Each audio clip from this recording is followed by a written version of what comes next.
જે તો રંગોળી છે પાણીમાં તરવા લાગી। Welcome back to my mini vlog. હું છું રાધિકા। તો સવારમાં વહેલા રેડી થઈ ગયા હતા, મસ્ત મજાના નવા કપડાં પહેરીને પછી ફૂલ છોડને પાણી આપ્યું અને વેધર પણ ખૂબ સારું હતું। પછી બધાએ બપોરા સાથે કરી લીધા અને થોડી વાર રેસ્ટ કરી લીધો। રેસ્ટ કરીને ઉઠ્યા તો જોયું તો બહાર ખૂબ વરસાદ આવતો હતો। લગભગ અડધી કલાક વરસાદ આવ્યો અને આ વરસાદમાં મારી રંગોળી તરવા લાગી, પણ સરસ લાગતી હતી। પછી આપણે દિવાળીનું હોમ ડેકોરેશન ચાલુ કર્યું। બંને માણાએ મસ્ત મજાનું ડેકોરેશન કર્યું છે। ફૂલ વિડીયો જોવો હોય તો સર્ચ કરો રાધિકા તળાવિયા વ્લોગ। એટલામાં મમ્મી છે ને બધી ખરીદી કરીને આવ્યા હતા ધનતેરસની પૂજા માટેની।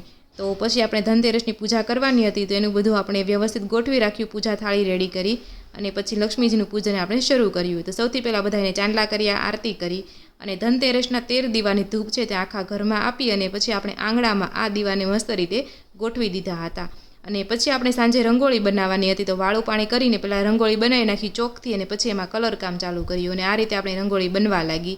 આ ફૂલ તો એવું મસ્ત બન્યું છે ને કે હવે એમ થાય કાંઈ કરવું નથી, પણ આજે કાળી ચૌદશ હતી એટલે આપણે કાળી ચૌદશની રંગોળી બનાવવાની હતી। તો આ રંગોળી આપણે એકદમ રેડી થઈ ગઈ છે। તમને કેવી લાગી કોમેન્ટ કરી દેજો। બધાને હેપી કાળી ચૌદશ। વિડીયો ગમ્યો હોય તો લાઈક શેર કરવાનું ભૂલતા